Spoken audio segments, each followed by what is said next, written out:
Gas വില കുത്തനെ വർദ്ധിപ്പിച്ചതിനെതിരെ സംസ്ഥാനത്തെ ഹോട്ടലുകളും റെസ്റ്റോറന്റുകളും കൂൾ ബാറുകളും അടച്ചിട്ട് പ്രതിഷേധം. ഓൺലൈൻ ഫുഡ് വിതരണവും നിർത്തിവെച്ചാണ് സമരം.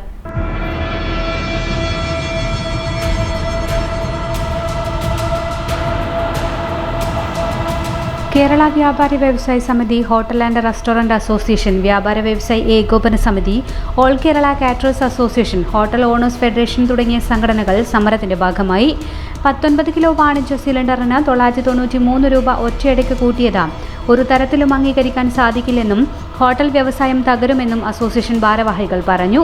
വാണിജ്യ പാചകവാതകത്തിന് സബ്സിഡി അനുവദിക്കുക, ആവശ്യാനുസരണം ഇന്ധനം ലഭ്യമാക്കുക തുടങ്ങിയവ ഉന്നയിച്ചാണ് ഹോട്ടലുകൾ അടച്ചിട്ടത്. 24 മണിക്കൂറാണ് സമരം. വിവിധ ആവശ്യങ്ങളുമായി ബന്ധപ്പെട്ട വടകരയിലെത്തിയവർ ഭക്ഷണം കിട്ടാതെ പ്രയാസത്തിലായി.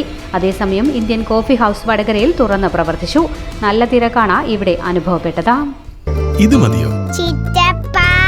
പാർക്കോ ഗോൾഡ് ആൻഡ് ഡയമണ്ട്സ്.